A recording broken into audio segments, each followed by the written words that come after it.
such a jerk. You know, at the very end of that, did you see it when they were taking the bus with all the kids that didn't win to get to the World Series, but they were taking a busload of them to see the World Series? I swear to God, that same father was on the bus. He was in... Wow. I can't believe that guy acted like that. Somebody said it, I guess it was from a movie or something I saw. You know, you don't need a license. You know, anybody can have kids. That's right. Hello, Donna Mike Show. I listen to the I'm a Show, you little lesbian bastard. There's one guy out there. Every day. Hello, Donna. Me up. What is that? Hello, Donna Mike Show. Yeah, I sent the guys a picture of this lady crapping in this guy's mouth. I wanted to know if they got it or not. Oh, yes. Now, here's an important call that we will devote a lot of time to. Yes, the internet. We did see that photo. The internet, just a little slice of hell. Yeah. Yeah, we saw that, sir. All right, I just want to know if you guys liked it or not. Liked it? Loved it. Oh, wow, fantastic. Loved it. I'm thinking Christmas card. All right. Thank you. Bye. Bye-bye. That's the kind of guy that would do that too. All right, you see it? All right, we've seen the photograph. We did see it. Oh, my God. You see it, Robbie? I have not seen it. You have not seen it? Go up to the office. Never Take a seen look. anything quite like it, Rob. Hello, Donna Mike Show. Hey, Don. Hey, Mike. Remind me of Raymond Burr. Hello.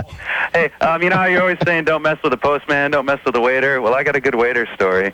I had a friend. A customer was pissing him off. Hold on, please. How long is this story?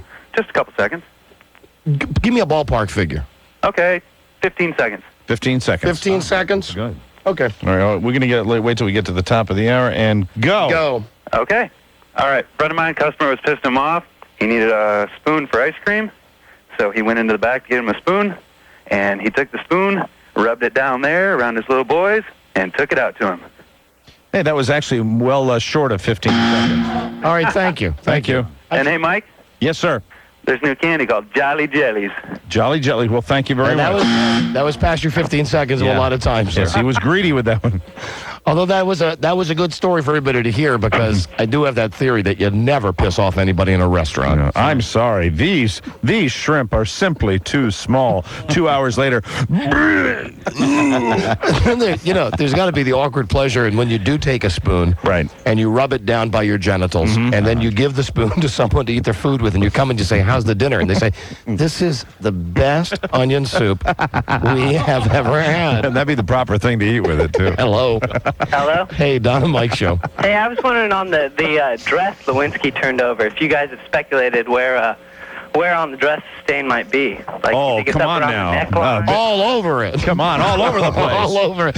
Like, Certainly shoulder level. it's like, what's that thing called? Splatter art? What do they call it, Rob? Spin art, like at a carnival. You remember that when you were a kid? Right. Wee, looks like a spirograph. Right. All over the place, sir. Just curious. Everywhere. Everybody's curious about that. The Oval Office probably drenched in his gentleman's relish. Thank you, sir. Okay.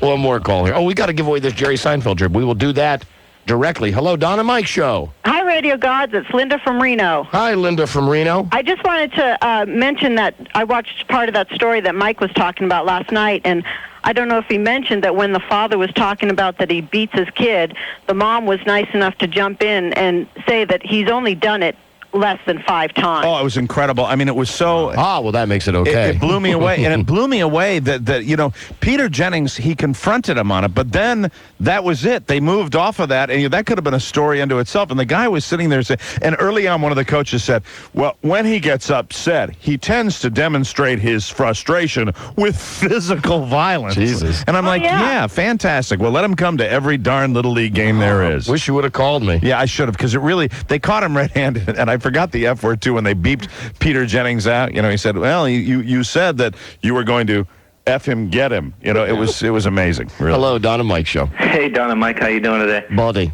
Hey, got a good, real quick story for you. I'm sitting in the Mirage last night out here in Vegas. Hold on. How long's the story? About a minute and a half. Real quick. Can't do it, sir. No, Can't no. do it. Okay, I'll make it shorter than that. How long? I give you 15. I give you 15 seconds. 15 seconds. Where are you calling from? Las Vegas. All right, ready, go. All right, I'm sitting at the Mirage last night in Vegas. Pick up a girl. Took her up to the room. I was downtown. Luckily, I came up because when she had an orgasm, she crapped all over the bed. And look at that. You did it in a lot less time than 15 seconds. I'm proud of you. Thank you very much. I'm just glad I wasn't downtown when it happened. Okay. Right. Goodbye. Yeah, all right. Sounds like a special lady. I hope it wasn't downtown Julie Brown. Hey, listen, here's a break, and we'll be right back. This is the Dawn and Mike Show. The Dawn and Mike Show on 98.1 The Peak. He's still married. Is he now? And he's going to be married for about 8 months. Oh, really? Oh, dear. And I don't think that there's any chance of a future with him and Michelle. Yeah, things... Here he comes. Hey, Jimbo! I just told him outside, you the man, Jimmy Babbitt. Fresh from the attorney. Here he is, Jimmy Babbitt, Mr. I guess what she would, how's it going? she would be Mrs. James Mrs. Babbitt. James Babbitt. Hey, how you doing? You just came from the attorney and Yes, he sir. was giving you all the lowdown on the marital He situation? took my check for $950 plus fees, and Brother. I'm a happy man. All we can say is sorry. I really feel like you mean that, too. We just didn't know. When did you guys decide that you were absolutely not going to get married? We had you on the show Monday, and I guess y'all had looked into getting the marriage annulled, and you found out it was going to be tougher Right. than had originally been thought. Was there ever given a thought to maybe, if you got to stay married to her for 8 months, maybe give it a try?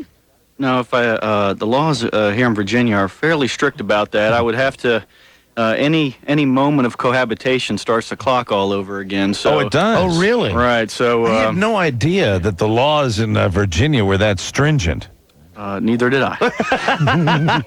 Oh, God. Oh, man. That's a drag, Jim. How's it feel to be a married man, Jim? Let's see. Wait a minute. Drunk in the hospital, out with lawyers' fees. Wait, hold on. No sex, and the possibility of losing half my property. All right. You're all right, All Jim. right, I'm in. You're all, Yeah. you're all right, man. He's a good guy. You know, I would feel guilty about that, Jim, if you hadn't faxed in so fervently to marry each of the 4 women on the show. Well, you know, I know. I'm not. I'm I not know. complaining. You, know, You're you a guys good- made a nice couple, and really, You're a good guy, Jim. You're a good guy. Your friends called in and said you were a good guy, and nothing that I've seen changed my mind about that at all. And Michelle is out there in California now, and she seemed like a nice lady. It's a shame you guys couldn't make it work. She's on the trip right now. Oh, that's right. She's on a trip. Yeah, she went with her isn't sister. Yeah, that's what Jim was just telling me outside. Yeah. Your honeymoon to And Mexico. to boot, I didn't get any of the cake, the beer, the billiards, or the trip. You didn't need any of Well, the beer, no, Jim. that's because you got so drunk they had to call the ambulance for you. Well, Jim, I'm going to blame Rob A. He let me bring the beer in. let me ask you a question, Jim. Officially. Jimbo, I know you've been through a lot. I mean, heck, in the last week you've been married, nearly dead, Yeah. Actually dead at one point, I was told, but nearly divorced, and still unlucky at love. yes, sir. Jim, I'll ask the question. Without the rigors of getting married, since we've had you on the show a little bit, and I can tell you, I genuinely like you. You're a nice guy. I mean, I don't know if Absolutely. you could I tell. second that. When I walked through the lobby there, and I saw you a lot of times, and Peggy Hill, the receptionist, gave me the heads up as I was walking through. She says, Right. there's a listener out there, right? And a lot of times, if it's somewhat scary or something, I'll open the door and I'll just walk back in. So I was really happy to see you, man. I'm glad to see you. You Thank you. seem to be a real nice guy with a real good heart. Perhaps, we could set you up with a girl. Just to date. Just Not to get married. Or, of course, You know. it would have to be a woman who would go out with a married man, since you are a married guy now. We kind of owe that to old Jim here, I think, and I think that would be a nice idea. And the one thing that I keep thinking, meeting you and knowing you, especially hearing all these guys that called in that you work with, say so many nice things about you, is why you had to fax that in the first place. Oh, I 'Cause didn't. you would seem to be on your own. I would think that you would be able to do a fine job on your own. I really would. You do not strike me as the guy He's dreamy, all right, Mike. that needs to do that. And once again, the question is why? No, I really have no problem on my own. It's just I work so much, Right. and I don't have a lot of time to invest in it. And I really thought nobody else was ponying up for real. I said, I'll do it. All right. Yeah, good man. See what I mean? He's a good guy. He is a For good the guy. show, hey, it's worth $1,000. You're a great guy. You know, if we could get a trip somewhere, Sure. would you go on a trip if we could find you a young gal to go with? Oh, Would you be interested? You wouldn't have to marry her. You don't have to marry her. We'd pay. geez, that's all. And then I'd be arrested. For adultery. Bigamist. Yeah. That's right. Yeah, more than one wife. I didn't come here. I didn't come down here for that, guy. If I know. If you want, I know you that's didn't. very kind of you. But I know you didn't. Listen to this. What a sweet guy he is. did you such a see the nice pictures? guy. Did you see all the photographs? Oh yeah, we saw him the day that Michelle was here. That's what he came down. He came down to have show us the photographs. and to have us autograph his wedding pictures. We're in his great. wedding pictures. That's why we want to do something for you, because you didn't come down looking for it. You didn't come down asking for anything. And even when you said that about the attorney's fee, you had a good sense of humor about that. And that's the kind of person we like to take care of. Yeah. Well, I mean, You be up for it? anything be appreciated, guys. Okay. All right. I didn't come down for That's it. I know you listen, didn't. No, you didn't, which is what'll make it nicer for us to be able to do something nice for you. Well, thank And who knows, maybe you can, get something. But anybody have a beer? No. All right, get out of here, Jim. All right. See you Get later, out of here. We'll Jim. talk to you soon, man. All right, buddy. I'm serious about that. I would really like to get him a trip, to get him out for a long weekend somewhere. Sure. And to, find a young woman from our audience. Now, this, of course, not to be confused with Try to Get Dennis Murphy Laid Week, That's a totally unrelated subject. which is Don. next week on the show. I know why so many guys called in. I mean, he is kind of a guy's guy, and that's the reason so many of his coworkers called. You can't help but like Jim, and I hope we're able to work something out. For the women that may be listening, potential dates for Jim, he is a decent guy. There's nothing squirrely about the guy. Oh, you other know than the us. fact that he faxed in 20 times. You know us. If we don't like someone, Sure. we'll let you know. But he seems to be a real decent guy. Absolutely, half his property, a trip to the emergency room. He's sitting out there with that big wedding album. They go, hey, Jimmy, what do you do, Jimmy Babbitt? He goes, hey, man, would you please sign this for me? It's like, are you kidding? You ruined your whole life for our show? Of course. At least he has the memory. Sure, some of them, Buzz. Making memories. Yeah, before he blacked out. Yeah. Hello, Don and Mike show. Yeah, how's it going? I'd like to belch for you guys. Oh, a belch? Oh, good. Yeah. Are you a champion belcher? Oh, I don't know about champion. I haven't won any awards yet.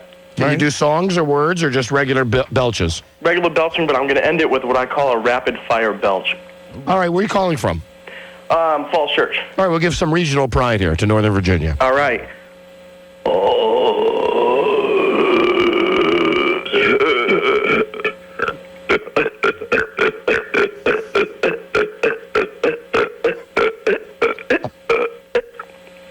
Thank you. Bravo. Pretty good. That was good. That was fine effort. Pretty good. That's no Stimpy.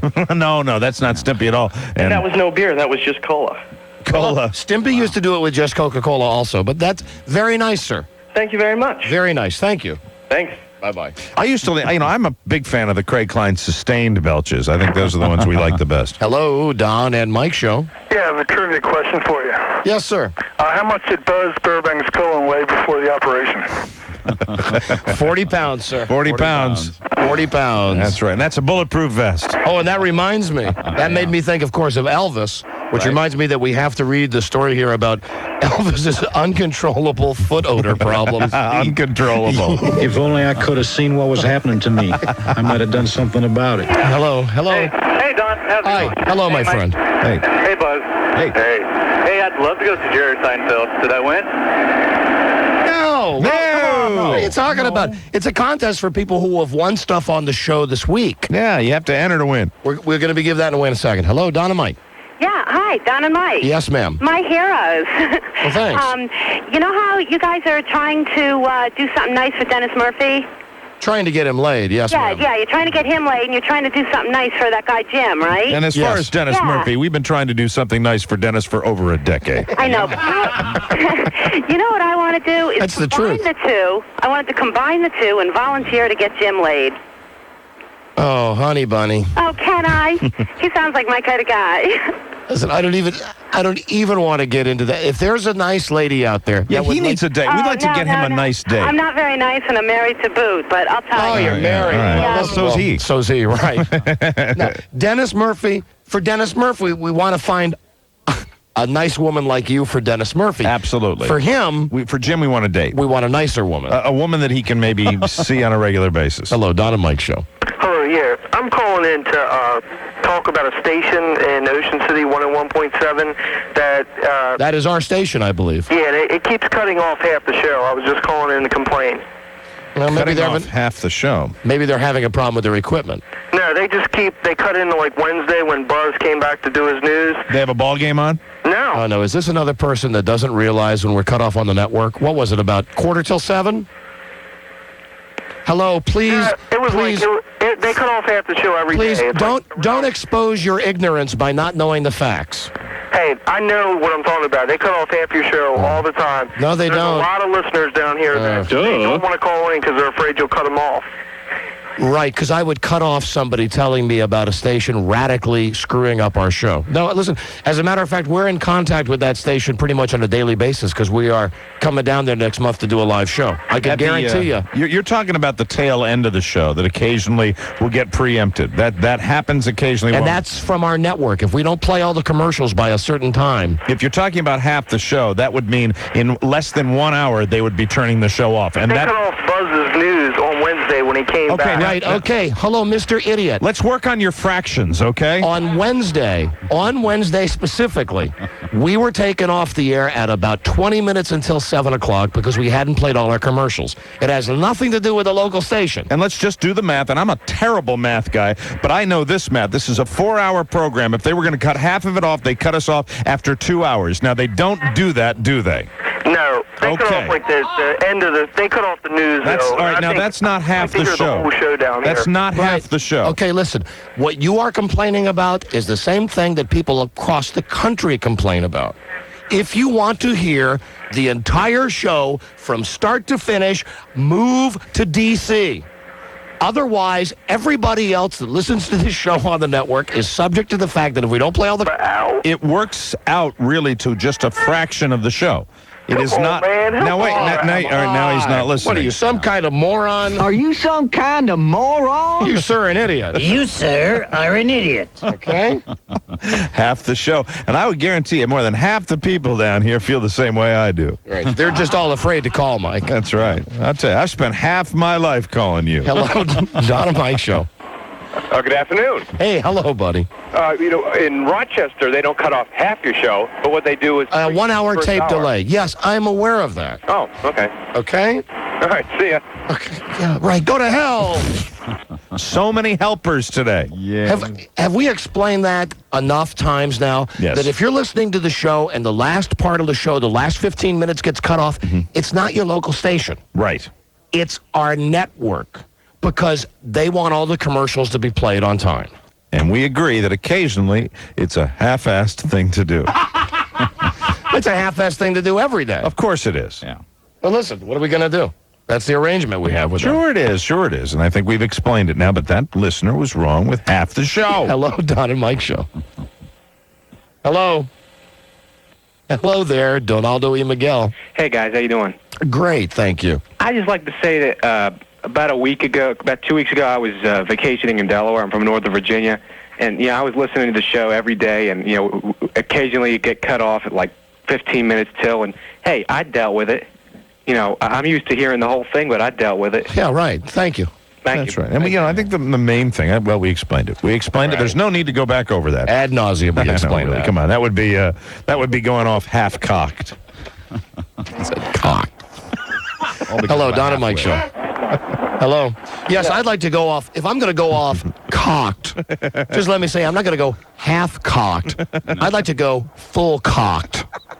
And you know what? Maybe double-cocked. Oh, double. Wow. Ooh, double. Double-cocked for your protection. Crispy. Hello. Crispy. Cocked. Cocked. Oh, what a great word. Hello, Don and Mike Show.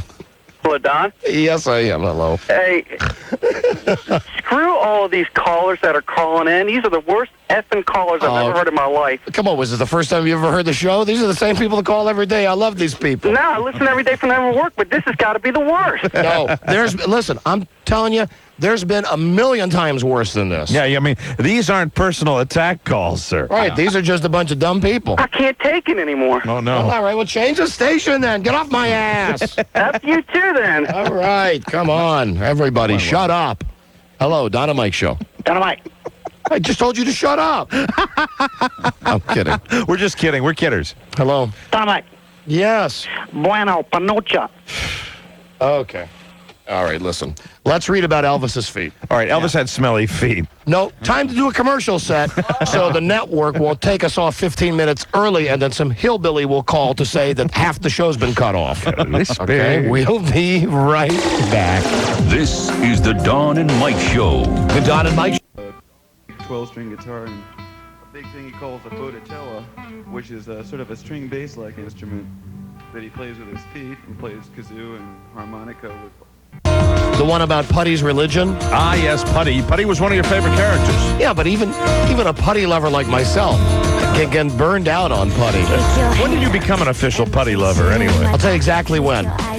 When he got the jacket that had the 8-ball on the back of it. That's right, the leather jacket. When he kept turning around and saying to Elaine, all signs point to yes. That's when I became a Putty lover. And yeah, that one that they reran last night, I'm positive they've run that at least 2 times already. All I can say is, who are those people that are doing that? It's time to give away our Jerry Seinfeld trip right now. Oh, hold on. Here's a call about Susan. Susan. Everybody remember Susan, the lady that started the whole Let's Get Married thing? Hello, Don and Mike Show. Hey, Don. Hey, Mike. Bueno Arbusto, fellas. Hey, baby.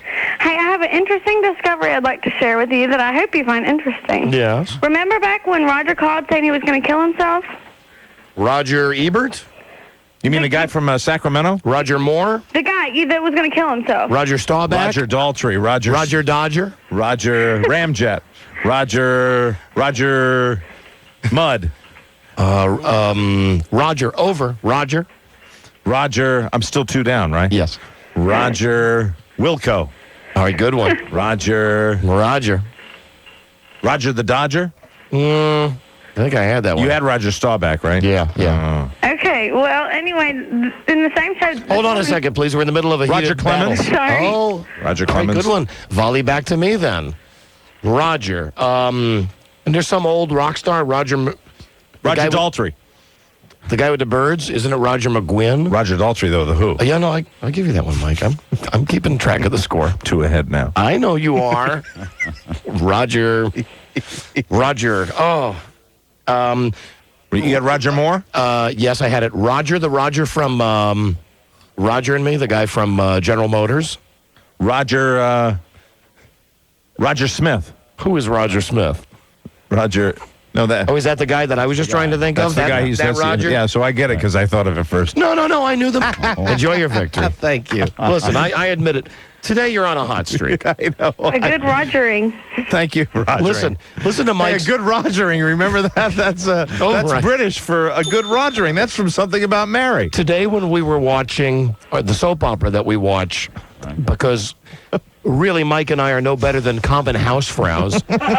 We watch One Life to Live every day before we come on the air. It's on in the office. It is pretty darn sad. I don't mind telling you. And today they were doing all this jive 30th anniversary retrospective stuff. And all these montages. And they got to the very end of the show. And there's this long-haired killer on the show named Todd. Todd's the bad guy. He's the show villain. And Mike said, first off, Todd's going to look up into the sky and see the moon. Right. Which is something they'd done to key into all the other retrospectives. Yeah, they all looked in the moon before they did the flashback. And I said, first off, he's not going to look into the moon. And second off, he's not a popular enough character to have his own retrospective. And that's when I said, no, they're going to do a montage. Just watch. He's walking on the ledge now. He's about to kill himself, and he's going to look at the moon. And he looks at the moon, and if you were in the hall, you would think that we were either watching a porno or that the Redskins had just won the Super Bowl. Rob, you came down the hallway at that very moment. Yeah, I said, what the devil is going on down there? We were screaming. And then when he got his retrospective, I just bowed down and I said, okay. I called it. I called this one today, and it is kind of pathetic that we, I said, there we are, a couple of women watching our soap opera. You're hot today. I bow to you today. Thank you. Thank you very much. All right, now listen, what about Susan? Okay, well, that same time when Roger called saying he was going to kill himself, this woman called up saying that you shouldn't support AA, and you guys were really mean to her, and you said that she was drunk and stuff. Well, my boyfriend is a super fan, and he tapes the shows. And when Susan called, like, about the marriage, he thought she sounded familiar, and we were playing some tapes, and it is the same woman that you guys yelled at and said she was drunk. That was Susan. All right, thank you. All right. Bye-bye. I hope you weren't disappointed in your big pot of gold at the end of that rainbow. Okay, let's this one. Hello, Don and Mike show. Hello, Don and Mike. Yes. I'm 22 today. No, you're a guy. You're a man. That's not your mother. It's a man, baby. And a very poor impression of a woman, sir. That's not nice. Yes, it is nice. Really, I'm 22. I do believe you're 22, but you are a man masquerading as a woman. And you were going to ask us to spank you, and then we were going to start spanking you, and that's when you'd go, ha, ha, ha, Donna Mike, I'm kidding you. No. Come on now, fess up. I promise. No, you're a man. Come on, forget about it. Hello, Don and Mike show. Hey. Hey. What you doing? Hello. Hello. Couldn't continue.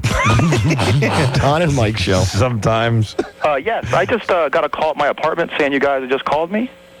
Right, well, you weren't there. Oh, you didn't try my work number? Oh, listen, come on. Too late. Come on. Okay, thanks. Okay? All right. Thank you. Don't try our patience today. Tried to call you first, sir. Hello, Don and Mike show. Don, Yes, I am. Hello. I really, really, really hate Lewis. Well, you're in the majority. Yeah, Well, round of applause for that. This is like a breakthrough or something? Everybody hates Lewis. But I really, really hate him. Listen, then you want to be listening to the show next week when we send Lewis with Homo Joe to the Fetish Club of Washington, D.C., where Lewis will be tied down and tickled, and then I think that they're going to do other bad stuff, like put a rubber ball in his mouth and stuff. They might even put a bucket on his butt with a rat underneath. Always hot. Oh, I'm sorry. That was the Aryan Brotherhood. That's what the guys in the jail wanted to do to him. Wow. All right, thank you, sir. Okay. All right.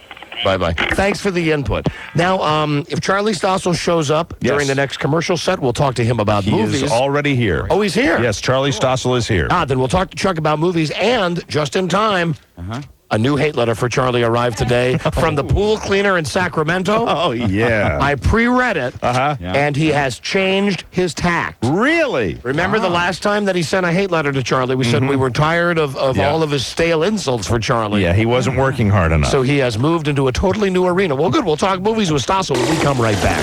This is the Don and Mike Show. The Don and Mike Show on 98.1 The Peak.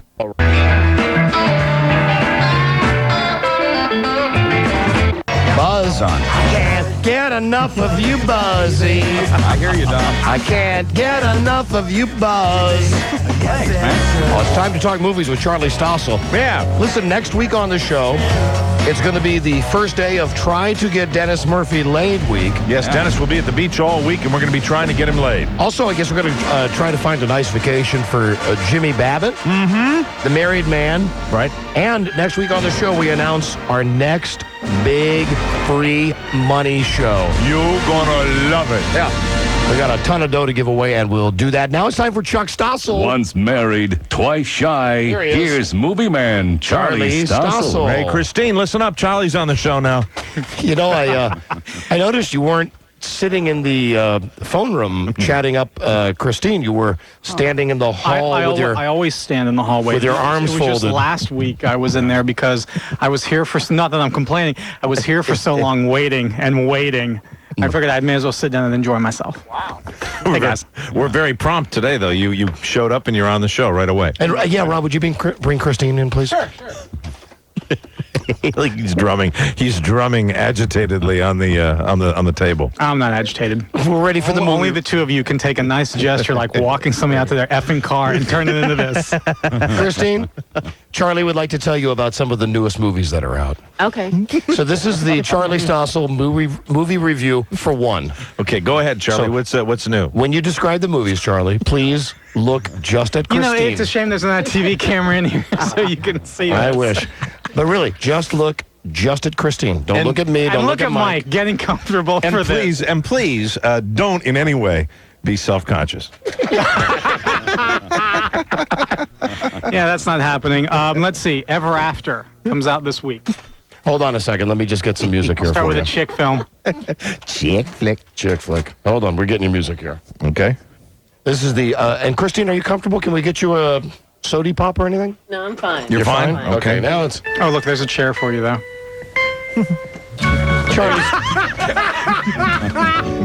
Charlie Stossel reviews movies. This is going to be a quick 1-minute capsule that's real fast. If this is the show I Again, put on. don't look at us. Look at Christine, please. All right, so, and as a matter of fact, you might want to. All right, go ahead. There you go. You play to her. Play to an audience of one. That's good. Hi, Christine. How are you? Come on, Charlie. Go ahead. What's the first movie? Ever After, Drew Barrymore, chick flick, Cinderella.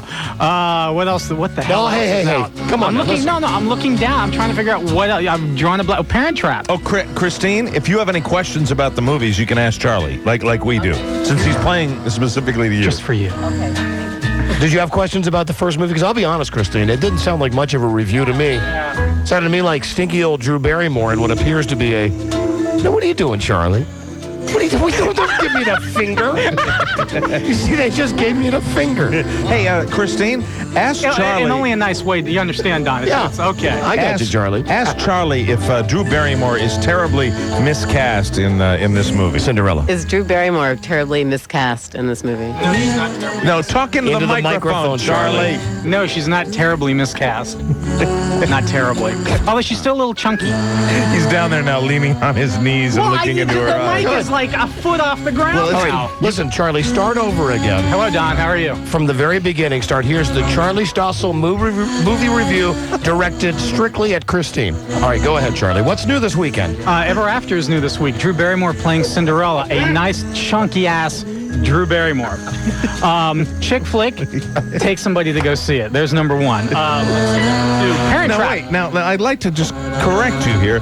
You're playing to Christine. I am. I'm looking at her and gesturing. You said that in a very male way that you said, not that Christine couldn't take anybody she wanted, but you would say, have, one of your boyfriends take you to the movies. One of your many men take you to the movies. Got that look. Parent Trap. Do you have kids? She has kids. Right, she has kids. Oh, yeah, sure. So take your kids to see Parent Trap. This is a remake of a mid-'60s film where these two little twin girls want to get their parents back together, and they live across the ocean. Poor so Christine. Dennis Quaid is in this, and he gets... Christine is so nice. She's trying to maintain eye contact with him. She's a trooper. She is a trooper. She's right for this program. But the whole time, she's just thinking, God, he's handsome. Get me the hell out of here. He's handsome. Remember you revealed that yesterday? Charlie Stossel's handsome? Yes, I do. Yeah, she does. I wish this was TV so we could see the look on Charlie's face. See the look of discomfort that's going through both of us sitting right over here. All right, Charlie, what's the next movie? Now I actually have to think. Parent Trap, Ever After. Cinderella was the other one. Isn't it the one with Sam Jackson? Thank you, Don, Negotiator. Gee, I wonder what you're thinking about.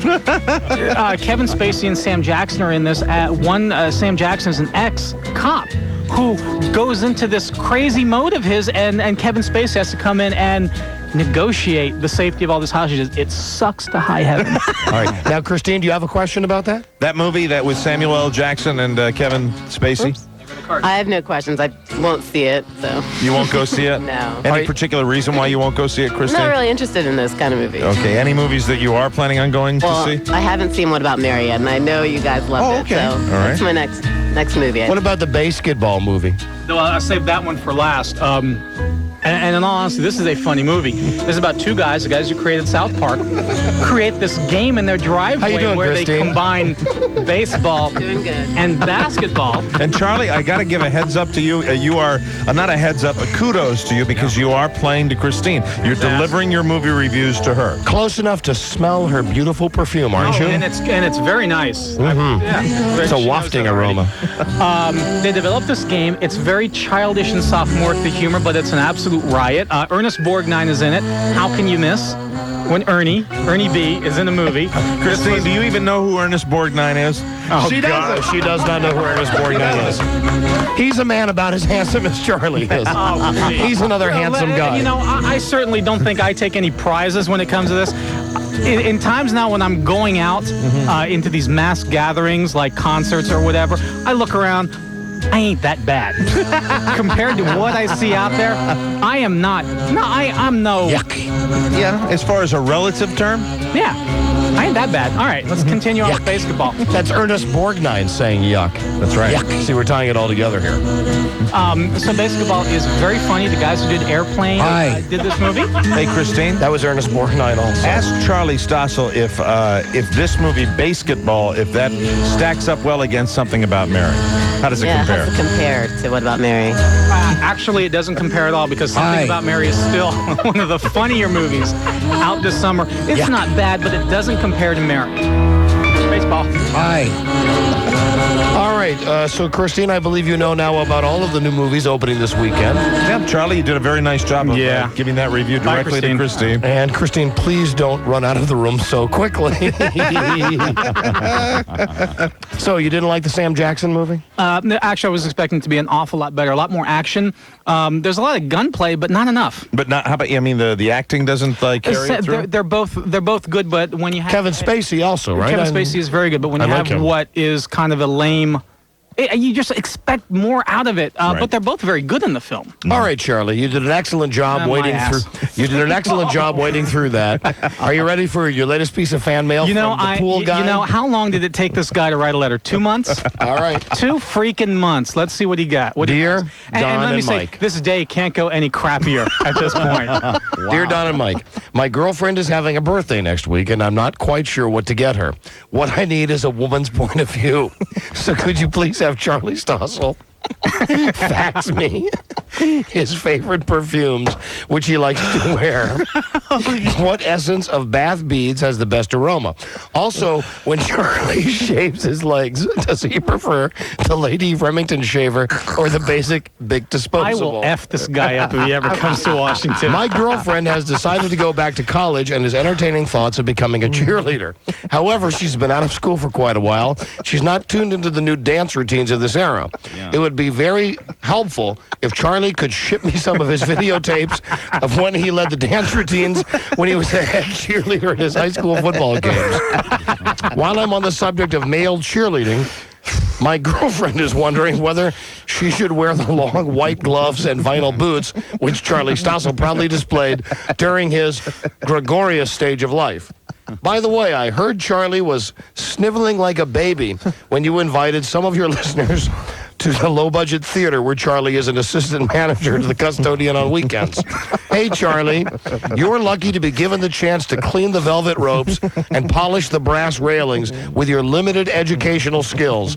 If Don and Mike want to come to your cheap-ass movie house to catch a flick, you better just shut your pie hole and take it like a woman. Take it like the woman that you are. Oh, my goodness. By the way, you girl. Did you almost lost it? Did you catch what the guy had to say when he married Michelle from California? And he mentioned he must have been super drunk to have you as his best man. And he must have been super drunk to be stupid enough to get married. I don't make these things up. I hear them on the radio. You loser. Oh, my goodness. Loser. Pat Morse, Sacramento. That's actually a good letter. It's Pat Morse from, and now it's, of course, time for your rebuttal. To You Pat got Morse. your hand on the button? Yeah, all right, go ahead, Charlie. Let him have it. All right, it's got to be a brief one. It can't be like a long string of them. Hold on. Think about what you'd like now here, because I'll give you a carte blanche. You can go GDMF. You could go... Tell me when I can start. You could go FUF ball. When can I start? Let me know where you're thinking, where you're heading towards. Oh, the F word liberally. Okay, ready? Yeah. Oh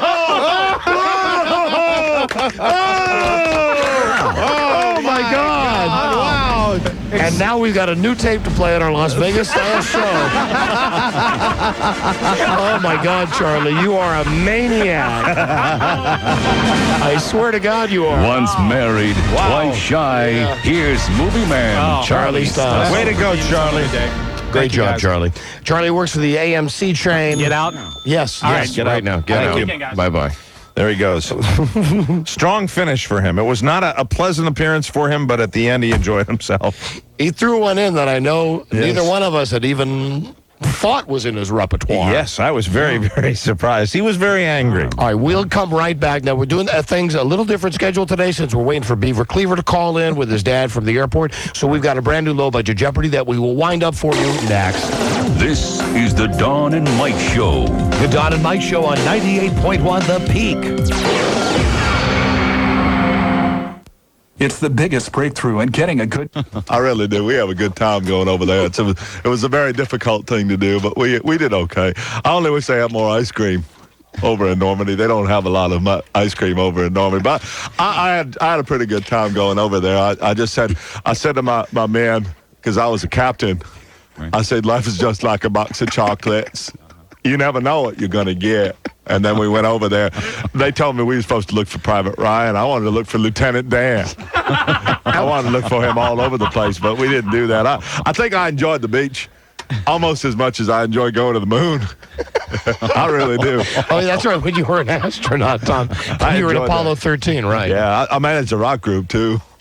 When you had the AIDS in Philadelphia and you managed a rock group and that thing you do. One time I was with Shelley Long. We bought a house. It was really didn't work out too well. Oh, the money pit. Yeah. And then I wore a dress one time with a buddy of mine. He was my bosom buddy. We had a great time. But I tell you right now, I'm a captain now. You should say Captain Tom.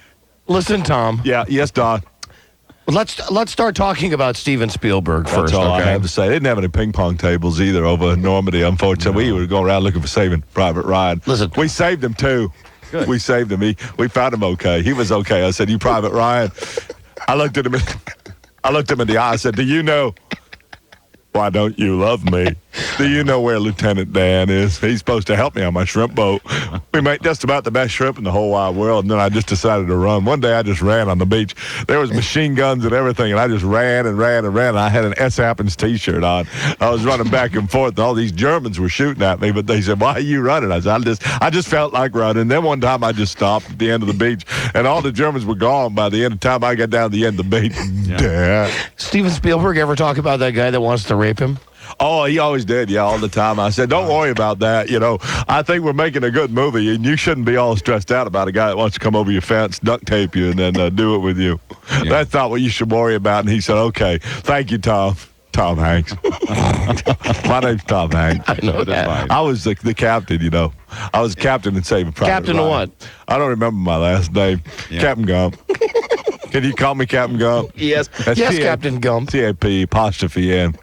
Gump. Captain Gump. Captain Gump. I'm really excited about that. I think it's going to be a lot of fun. This movie, The Saving Private Ryan. Yeah. I heard I'd like to make a correction if I could. Yes, Tom. Yesterday, somebody was saying Shaving Ryan's Privates. Oh, that's the name of a new porno movie, right? Shaving Ryan's Privates. Saving Private Ryan's the name of my movie. I've never shaved anybody's privates, not even my own. I wouldn't know what to do with a razor down there.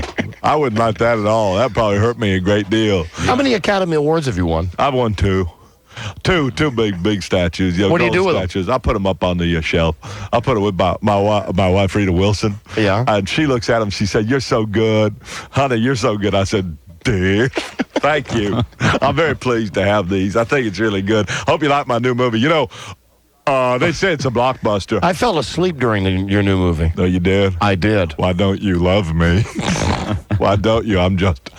I'm not a smart man, but I think you shouldn't fall asleep in the movie. That's a bad thing to do. How could you fall asleep with all those guns going off and all those guys puking and getting their legs blown off? Well, you got the war stuff in the beginning of the movie, and then you got the war stuff in the end of the movie. Did you like Ted Danson in my movie?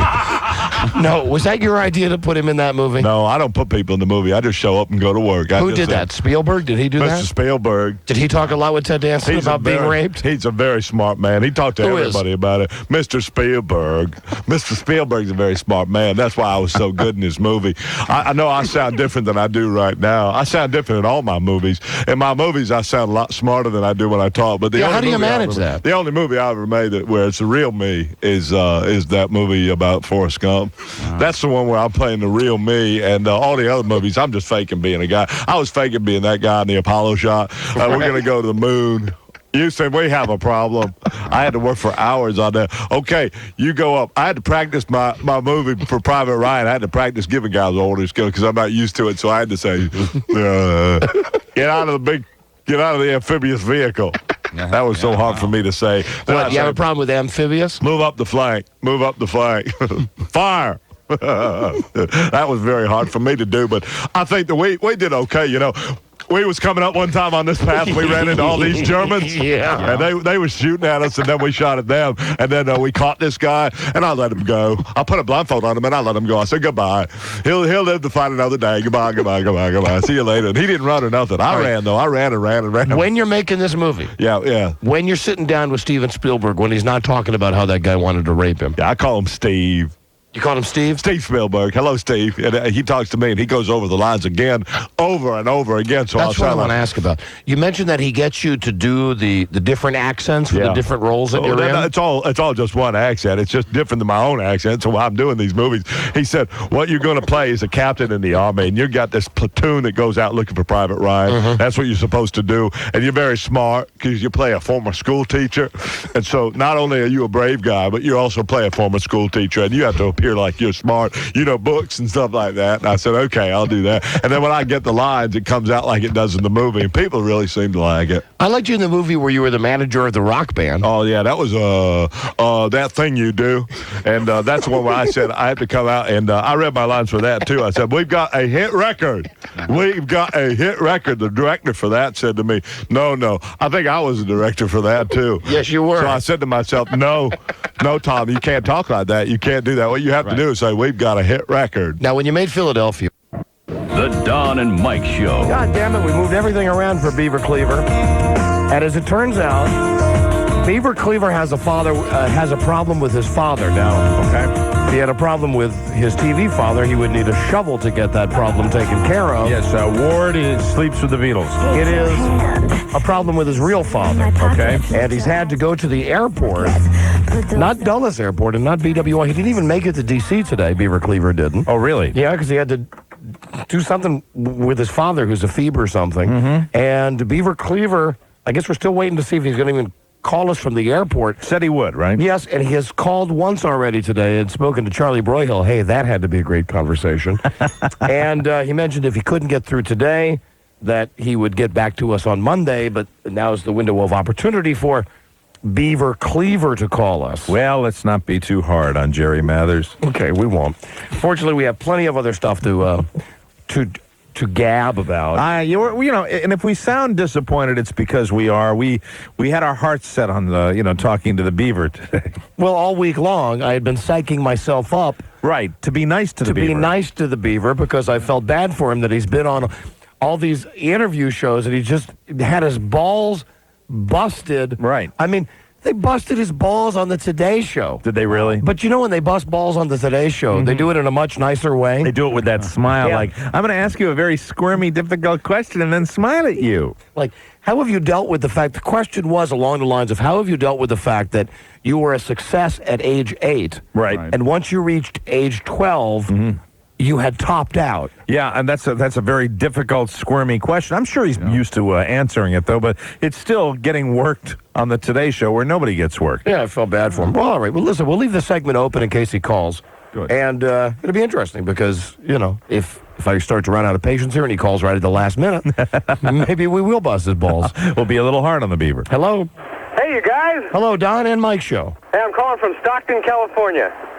Would you like a medal for that, sir? Congratulations. That's wonderful. I just wanted to remind you guys to not be so hard on the Beaver. I think we said that probably about 8 times, sir. Yeah. Jesus. Hello, Don and Mike Show. Hi, can I speak to Don and Mike, please? Yes, you're on the air right now. Hi, I'm just wondering, did you guys hear the story about Gary Coleman? Yes, we did. Tick. Yes, we did. Tick. Yes, you hear that? We heard that. I hear a ticking sound. Okay. Just wanted to know if you guys heard it or not. Right. Heard the story that Gary Coleman, a former child actor, raised his hand in anger to a woman. And now he's fleeing from the law. Yeah, he hit her. Right, that's what I said. And what would you like us to do with that information? I just want to know if you guys heard it or not. Well, no, but what would you like us to do with it now? I tell you what I'd like to do. I'd like to hit you. No, Well, it's not my birthday, so.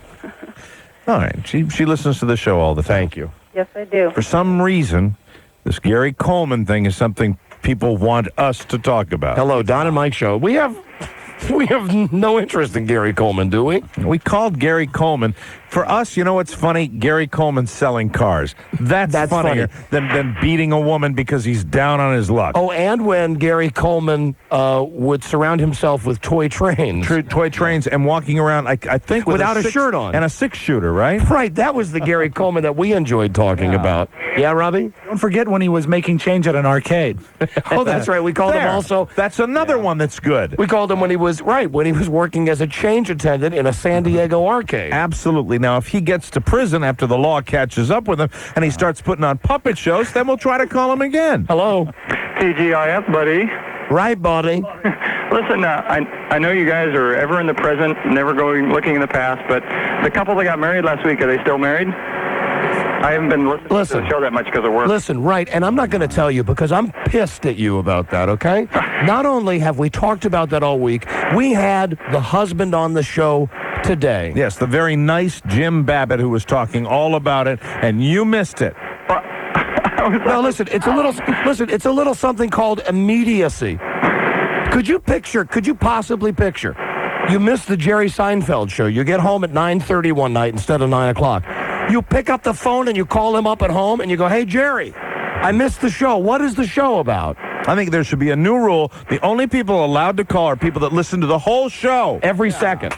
Well, next time I won't go out of town, I promise. No, next time there won't be a next time, mister. Okay. Hello. Sorry, we had to be tough on him. Hello, Don and Mike Show. Yes, would you ask the Beaver a question for me? The Beaver has not even called us yet. Well, when he does. Is it a joke question? No. In one of his episodes, there was a Mexican boy visiting from out of town, obviously, and Beaver told him by mistake that he had a face like a pig. That's what Eddie Haskell told him to say to the... Oh, you know what? This guy is not goofing us. He's absolutely correct. Yeah. So I've always wondered, I haven't caught on the episode, although it's on in 2 minutes, how to say in Spanish, you have a face like a pig. I know this is an excellent Jerry Mathers question. Yeah, now, see, that is a very, very good question. If we had Jerry here, puerco. We're all very upset with Jerry. We could ask him. The word is puerco. What, Buzzy? The word is puerco. Puerco means pork or pig in Spanish. And I remember the episode. Monica Lewinsky, puerco. Bueno, puerco. Eddie Haskell told Beaver to tell his little Mexican friend La Puerco. And, of course, that turned out to be an insult. Did you see the one where Beaver told his Italian friend, "You have the face of a penis"? Yes, mingya faccia. Hello, Don and Mike Show. Hey, Don and Mike. Buddy. How about that, stinky foot story? How about that? How about that? What? Stinky foot story. You weren't faking it? You weren't... The Elvis stinky foot story. Yeah, man. Now, you weren't faking it with those ums? I like stutter a lot. Okay. And I'm like real nervous because I love you guys a lot. All right, well, thank you. All right, well, that position's filled on another show. Thank you. Hello. Hello, Don and Mike Show. Hi, I was calling about that Jerry Mathers, that Leave It to Beaver thing. I remember the episode where he told his friend that he had a face of a pig, and I'm pretty sure it was French. The kid was French. All right. Thanks. Thanks very much. Buzz has already confirmed it was Do Mexican. the initials FO mean anything to you? Hello? I'm pretty sure it was French. And it wouldn't be funny in French, and unless we can get a translation of what pork means in French. Hello, Don and Mike Show. Hey, Don and Mike. Buddy. Hey, I got a question that you could ask the Beaver. Yes, sir. I asked him if he's heard about Gary Coleman. See, some people get it. Yeah, absolutely. Hello, Don and Mike. Hello, Don, Mike. Yeah. It was "Tú tienes una cara de puerco." Right, and pick up, please. Hello, Don and Mike Show. Oh. Hello? Hello, Don and Mike. Yeah. Yeah, I know exactly what Eddie said. Hello? Yes. He said, "Usted tiene una cara como puerco." Yeah, you're the second person that's called with that.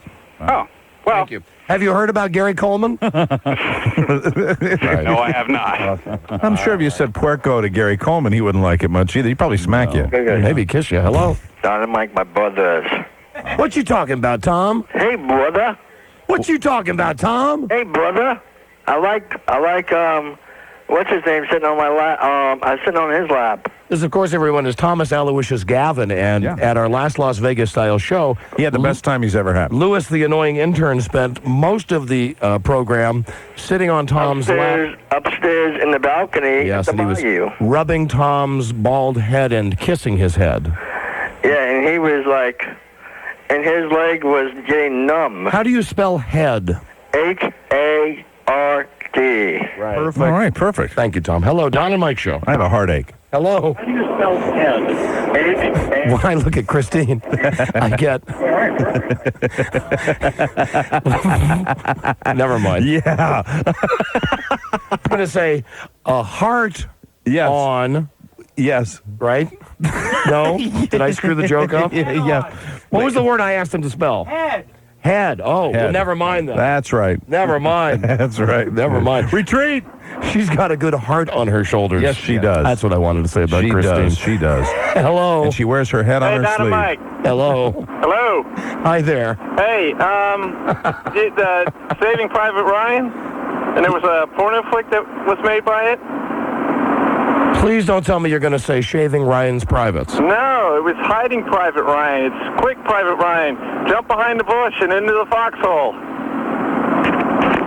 Pardon me?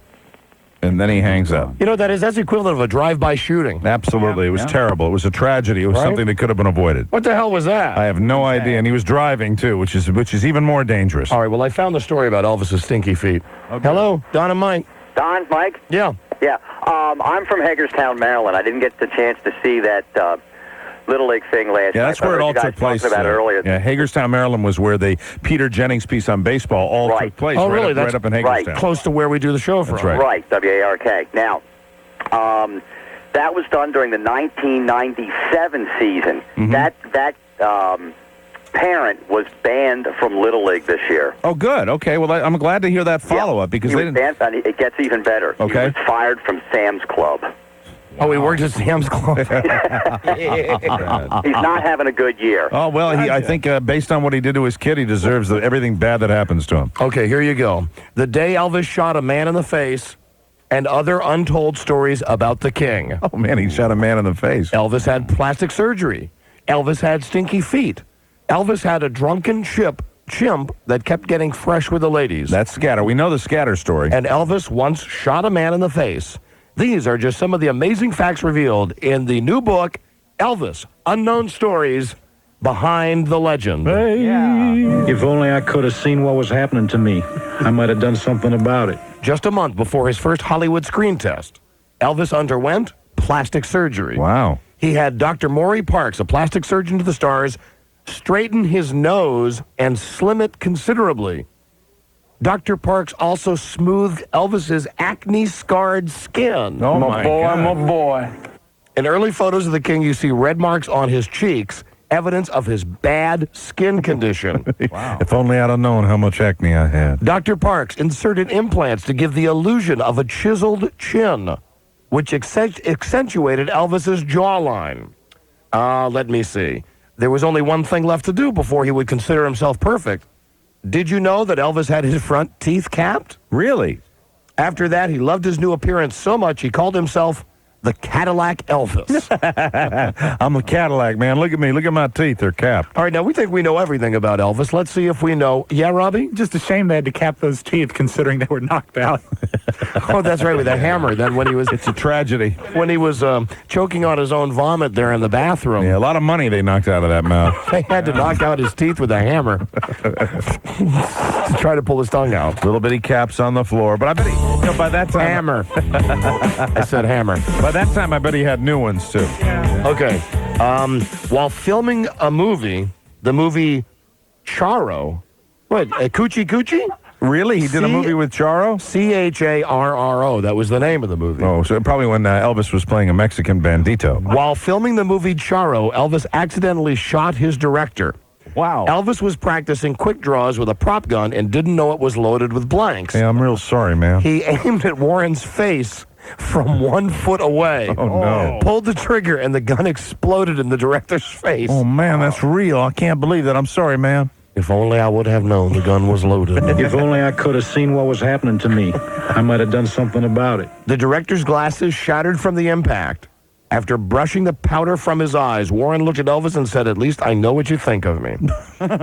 In the 1950s, Elvis developed an uncontrollable foot odor problem. Oh, this happened in the 50s. Nice that he developed it, too. And listen to this, an uncontrollable foot odor problem. Man, I'm red. Get these dogs to stop stinking.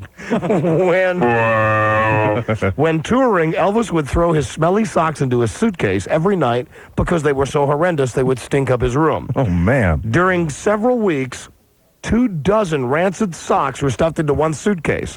When he got home, Elvis handed the suitcase to his mom, who opened it and nearly fell over from the deadly stench. "Elvis Aaron Presley, what have you put in here?" I'm sorry, Mama. In the 50s, I developed a nasty foot odor problem, and I put all my rancid socks in a suitcase for you to wash. Elvis's mom, Gladys, put on rubber gloves and a mask and washed the socks. She's a good mom. But the next time Elvis came home with smelly socks, Gladys threw the entire suitcase and the contents in the trash. My boy. Hey, Vernon, throw those in the pool with the light bulbs. Mama, where's my socks? I threw them away. They're in the pool. Not light bulbs, flash bulbs. Mama, I shot a man today in the face. Oh, man. Hey, Elvis, Scatter ate your socks. And he died. That's what killed Scatter. Now, we know all about Scatter the monkey, but Sure. they write in this book like it's something new. In 1962, a friend gave Elvis a chimpanzee named Scatter that had 3 vices. The monkey was an alcoholic, a womanizer, and a pervert. At Elvis's parties, the monkey would sip from everyone's drinks, become intoxicated, then lie on his back and look up the skirts of girls who walked by. Great monkey. During one party, a girl caught him looking up her skirt and warned that if he did it again, she would hit him. Unfortunately, Scatter did not understand and repeated the act. The woman sent him flying across the room with an uppercut. Scatter never bothered her again. Wow. Oh, and look, they don't write that Scatter later died a tragic death when he was frozen solid to a chain link fence. Yeah, they had to chip him off the fence to get him out there. I guess it was a little cold outside. At one party, Elvis wanted to show off his karate skills, so he had a woman named Beverly put him in a headlock and told her to hold on tight. Elvis broke her hold with a swift, hard kick to the ankle that resulted in a severe fracture. Oh, God, to a woman? After a visit to the hospital, she sued Elvis. Wow. She was awarded $112,000. Elvis. Hey, I'm sorry about that, man. Yeah, a swift kick to the ankle. And that ankle's going to smell like feet for a while, too. And what else do we have? Well, everything else we already know about. Yeah. It looks like the only new thing in this book would be, actually the 2 things, Elvis shooting the director in the face and Elvis's uncontrollable foot odor problem. And the kick to the ankle we didn't know about either. All right. Worth it. Rob, file that away for our next big Elvis show. And we, I guess we're doing the anniversary of the Elvis is Dead show. When is that? August 16th. I guess that's a Sunday this year. Oh, so we'll all be coming in to do a special Sunday show. My boy. Right.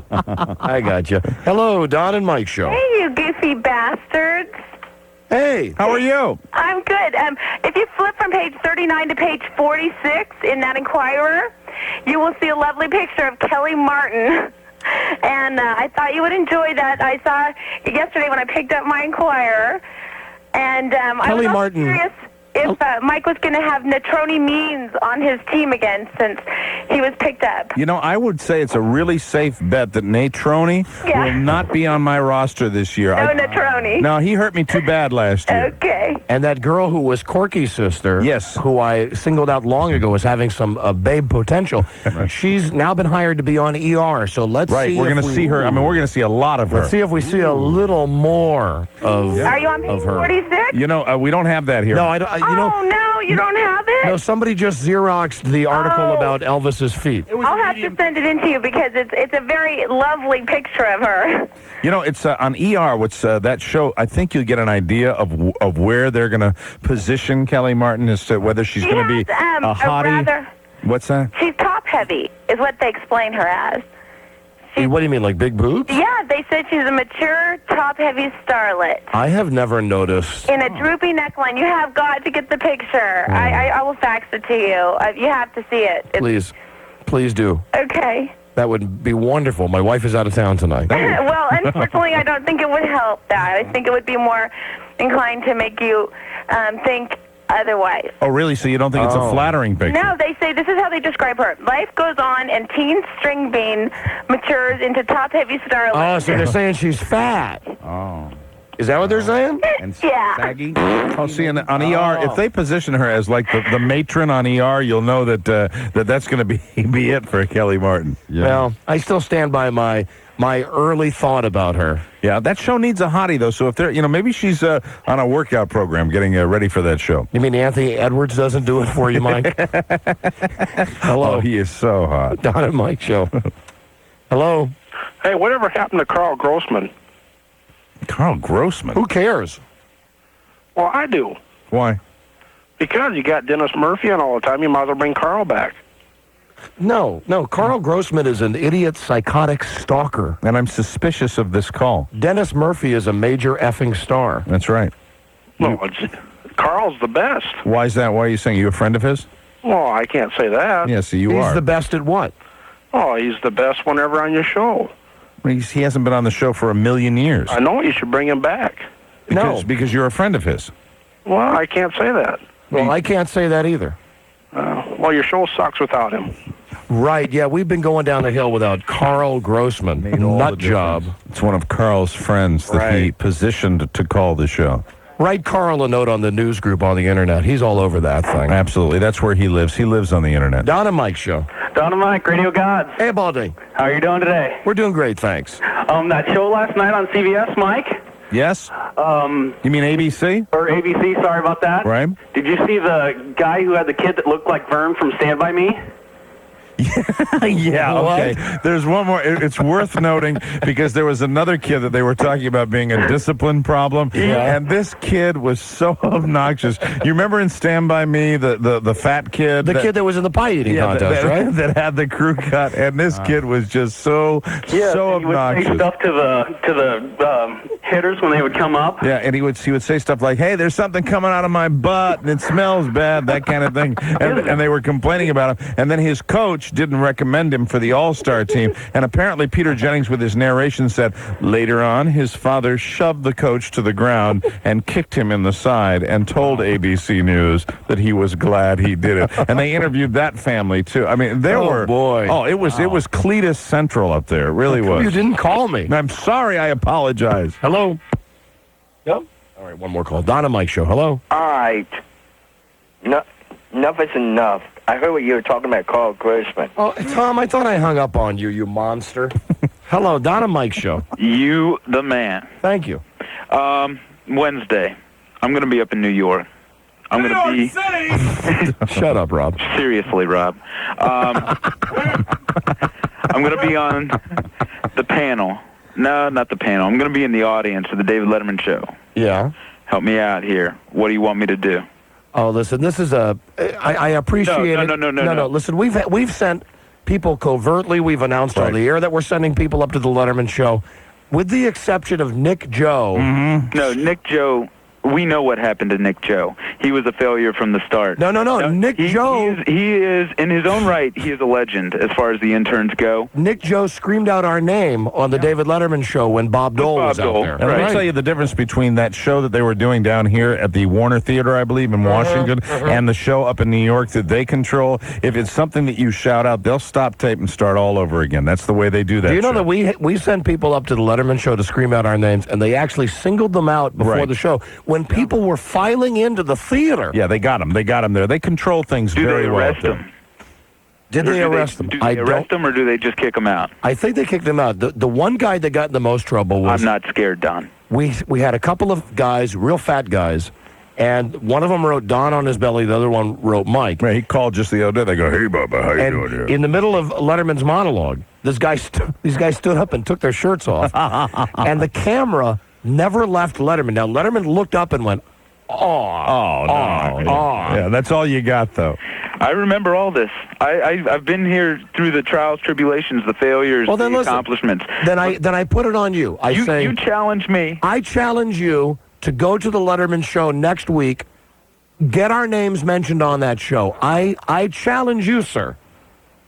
And if I get one of those hams, I'm eating the whole thing right there in the front row. All right, very nice. You know, and unfortunately, what it does demonstrate to me, and I wish you the very best of luck, sir, but it also brings home the reality that we're all aware of, that Letterman just ain't happening anymore. Yeah, right. It would be better. It would be better for us if you could drive to California, get tickets to Jay Leno's show. Yeah, be one of those people in the front row and then write something on your back. No, he only likes. You see him last night with that little 15-year-old. He was all over her. Who, Leno? Yeah. Hey, listen, at least Jay Leno comes down and says hello to people and has some interaction with the audience, you know, man. Letterman sits up there and just does that thing with his pencil where he goes, ooh, oh, my. Be angry. I'm on gin. Yeah, whatever. Oh, my. I get 500 channels, oh, my. Yeah, listen, it's up to you. If you can do it, you know, good man. How about hooking me up with an Elvis suit? Oh, listen. How about kiss my ass? How about that? Huh? That was Mr. Pushy calling. Happy Friday, everybody. Yeah. All right, one last call. And then it's your turn, Buzz. You better be good today. No. Okay. I don't care if you're sick or not. Hello, Don and Mike Show. Don. Yes. My roommate was the sheriff. First of all, great show on Wednesday night. Absolutely incredible. Oh, the live show. Oh, thanks. Yeah, I've been to two of them, and that was, I mean, this first one was, I went to the Studebakers one. Paled in comparison to this last one. My roommate was the sheriff in the slap-off contest. Oh, that poor guy. Oh, the guy that was the loser in the slap-off. Oh, man. right? I just have to tell you about his face the next day, how big the left side of his face was. Oh, that guy beat his face in, the other guy in the slap-off. That would be Clayton, Don. Clayton took a few rounds out of him. He had a little bit of a size advantage, I think. Also. Clayton was a Marine. Yes, Clayton was a big boy. Yeah. Just the weight of Clayton's arm compared to the weight of the sheriff's arm. I mean, it was no contest. Yes, it's also kind of funny because my other roommate was Bill, who was Bridget's Eat the Apple partner at last year's Don and Mike show. So remember that guy when that suited. All right, thank you. That, ladies and gentlemen, is the end of my patience. We will come right back with what I've heard will be the best newscast Buzz has ever offered us. No pressure, Buzz. It's pretty good. No pressure. What's your lead story tonight? The latest developments on the mess on the dress. Oh, all right. Gentleman's relish when we come right back. This is the Don and Mike Show.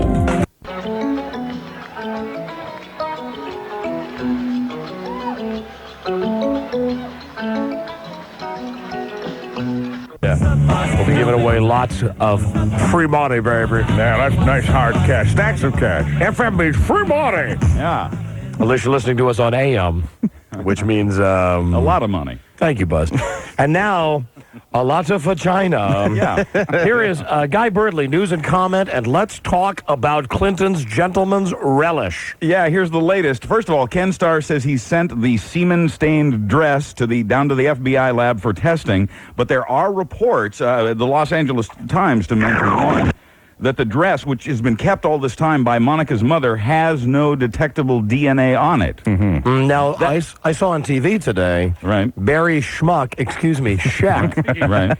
He said that even if you can't see the semen stain, that unless the dress was dry cleaned, that the FBI has equipment that they could look into the fibers of the dress. They've got good equipment. And still find, like, flaky parts of Clinton's gentleman's relish. And this is speculation, but what if it has been dry cleaned? And what if maybe one of the reasons Monica's mother got immunity is because she tampered with evidence?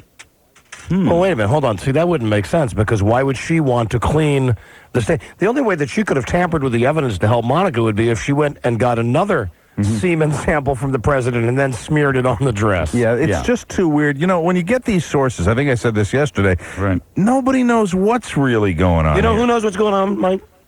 Mike's source knows what's going on. I'll tell you that, man. And he was a great pilot. Served his country well in WW2. Mike's source is the source, isn't he? He is the source. I wish. I'd be making up all kinds of better stuff than that. Got to change your name, put a U in it, though. That's what you need to do. The president also said today that he'll testify completely and truthfully in the Monica Lewinsky investigation. Quoting the president today, "No one wants to get this matter behind us more than I do." Well, that's good. It'll be interesting to see what he has to say. I hope it's quick. I'm getting greedy. I'm getting anxious. It won't be. No. It won't be. Christmas time will still be jawing about this. Oh, man. I don't know. I think it's starting to pick up steam. It'll be interesting to see what happens. The latest poll from ABC News shows that 85% of the American people approve of the president's decision to testify. The popularity, or at least approval polls, still up around 65%. And on one legal note, the president cannot take the Fifth Amendment on any question during his testimony next month because he's already waived his right to do that by agreeing to testify. And will this be immediately made public? Will we hear this relatively soon after he testifies? I doubt it, because it becomes the evidence to the committee, and the committee will need a release source. That. We'll need a source. Yeah, what it means is if it's bad for Clinton, then someone from the Star camp will leak it out. And if it's bad for Monica, someone from the Clinton camp will leak it out. Yeah, You can same count on old, that. same old. Yeah. Oh, the New York Post says Mike Wallace of CBS's 60 Minutes has the inside track to do the first TV interview of Linda Tripp. Cyber gossip columnist Matt Drudge says that Wallace and Tripp were seen dining together at a secluded French restaurant in the Washington suburb of Great Falls, along with a 60 Minutes producer. So that's the word. Anybody see her coming out of the courtroom the other day? Mm-hmm. Yeah. Average. I have been vilified in the press. Meanwhile, she looks like the freaking wicked witch of the West. Like somebody couldn't have done a makeover on her before. I know that they tried to give her a makeover one time. That makeover starts with a mask. That's the only way you could get that makeover. You completely go and get a Halloween mask. That's what it would. Put a pretty mask on it. And now, news about the bedridden by the bedridden. A 90-year-old Buddy Ebsen, Jed Clampett of the Beverly Hillbillies, is recovering at home. Medically, he's your peer. Yes, right now he is. Has a bad bout of bronchitis, as it turns out. And while he was in the hospital for that, they also slapped in a pacemaker, while they were at it. Hey, good for them. For the trouble. He lost another 10 pounds in the hospital, so now that would make him So what's he weigh now, about 10 pounds? There you go. He was 20 when he was here. Do you remember when he was on the show and he had to wear an ascot right, to cover up his chicken neck? Well, right? he's always had that, even from the Barnaby Jones days. He had, and I love that show. A Quinn Martin production. And he had it back Tonight's episode. Barnaby finds some gentleman's relish. Hey, what's this, Granny? Buddy Ebsen's wife, Dorothy, is a registered nurse, so she's Jethro? Jethro? Yes, Granny? Did I just find some of your gentlemen's relish here? I'm sorry. I had my third feeding of the day, and I just couldn't stand it anymore, Granny. I left it on one of my checkered shirts. Sorry. Don't dry clean that. Buddy Ebsen's wife, Your Dorothy. casino will be a failure, Jethro. Thank you, Granny. Let's have some possum stew. His wife's a registered nurse, so she's at home trying to fatten him up as he recovers at home. Oh, and one more note. Jethro is a powerful man. There he is.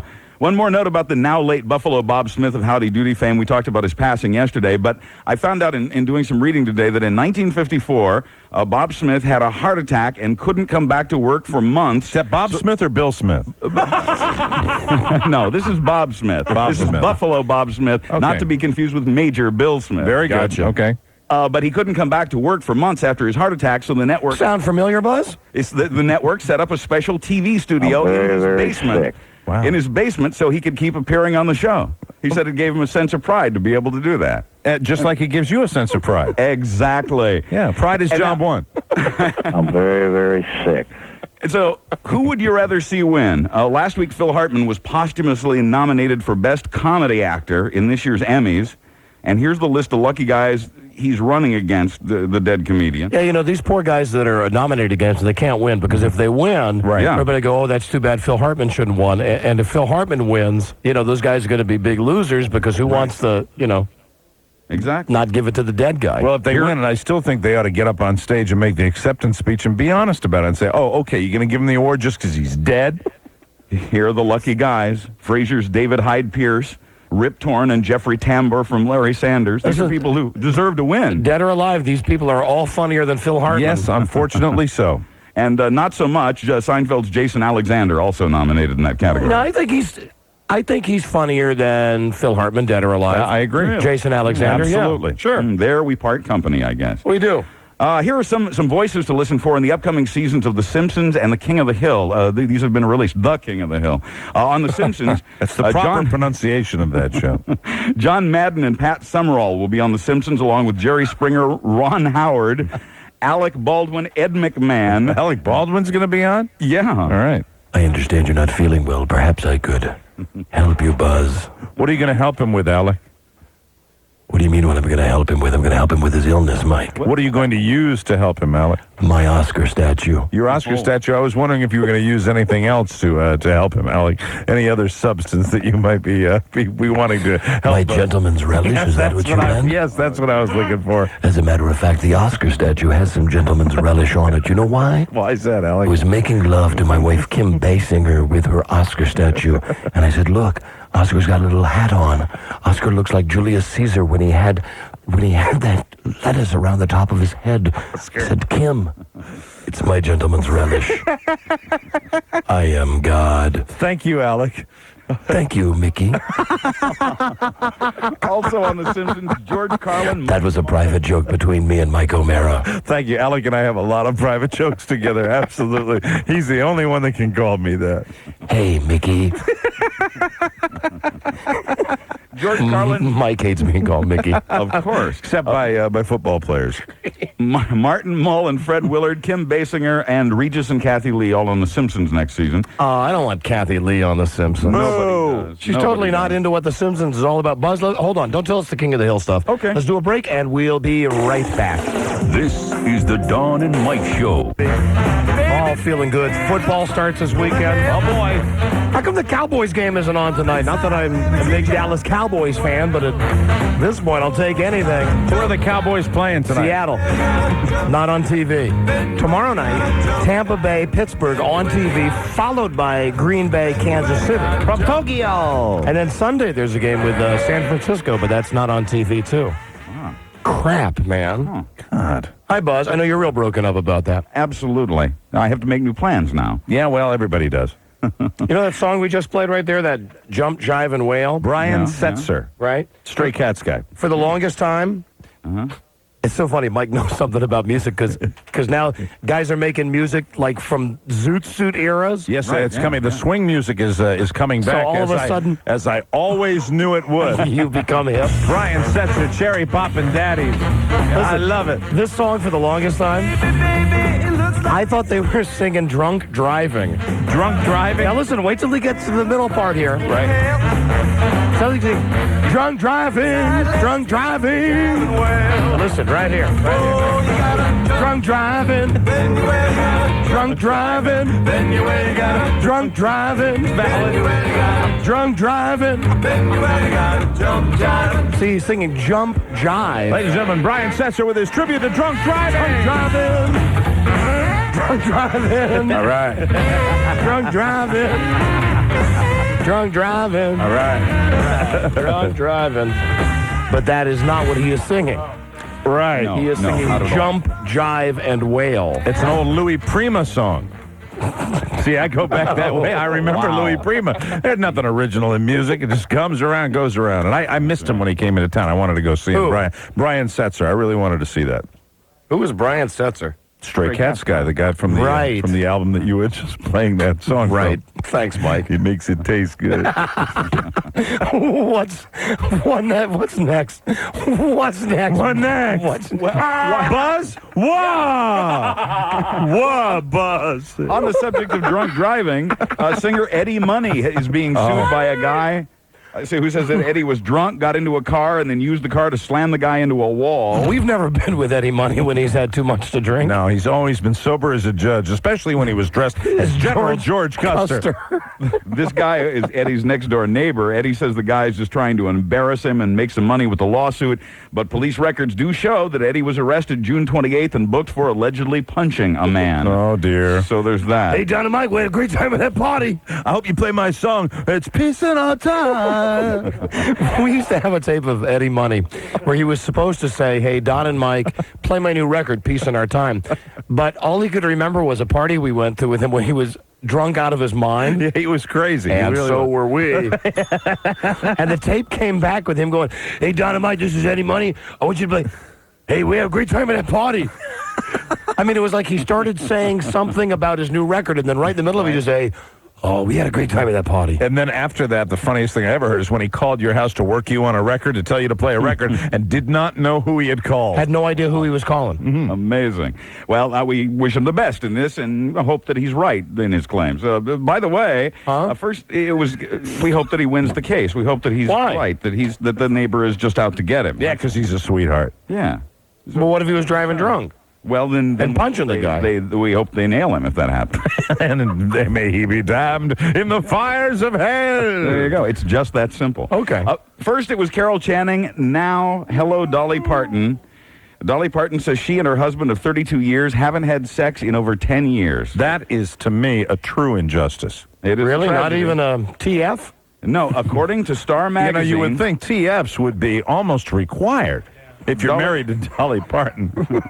Dolly's quoted as saying that she and her husband love each other, but we're speaking our own code right now, Buzzin'. Hopefully there's a good part of our listening audience that knows what we're talking about. I think everybody knows a nice TF. Mm-hmm. Ta-ta for now. Yeah, I think you know.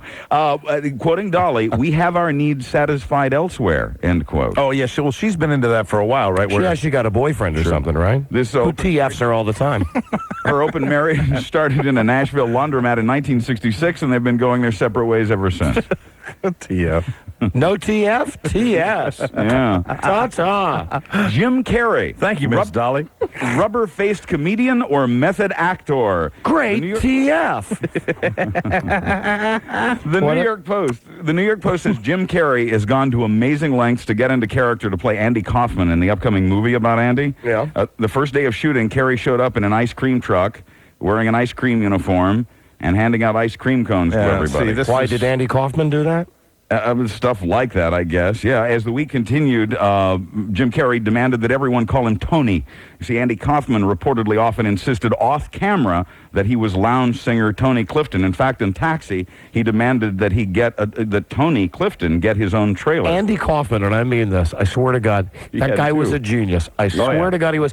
That guy would do anything to make an audience laugh. Absolutely, and as unorthodox as it gets. He would try absolutely anything. And like all that wrestling stuff when he got his neck broken and stuff. It was hysterical. Oh, it was the best, Funniest thing I ever saw him do, really nobody should have laughed at, but you couldn't help it. He came out, sat on a stage, and opened up a novel, like some Elizabethan War and novel. Peace. I started reading it. And by 5 minutes, when people are starting to boo, I am laughing so hard because he's going to go all the way with it. All right, here's one of the first bits I ever saw him do on Saturday Night Live. Yeah. When he would come out, and he would just stand there, and it was like when he was working on his Latka character. Yeah, right. And he would play the old-time theme to Mighty Mouse and go, "Here I come to save the day." And he would mouth the words, and then he would go, "Thank you very much." Right? And he bounces his knee. He bounced his knee a little bit when they were doing that. They're leading up to it, and he's timing it. Oh, it was great. That was great. Well, Army Archer says Danny DeVito, Judd Hirsch, Mary Lou Henner, Jeff Conaway, and Carol Kane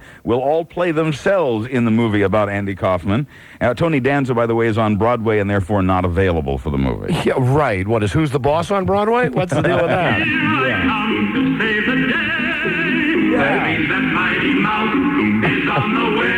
That's it. That's a good bit. When there is a wrong to right, Mighty Mouse will join the fun. I loved it on Taxi when he would play the other guy, too. The guy that was like, hey, how you doing, baby? Slow down, Pachango. The thing about, I'm remembering that bit you talked about where he did the Mighty Mouse, because there would be all that singing, and the only thing he would lip sync to, was Here I Come to Save the Day. Listen, we've got to do a quick break. Everybody on the network, the local station is not cutting you off. Mm-hmm. We'll be back on Monday.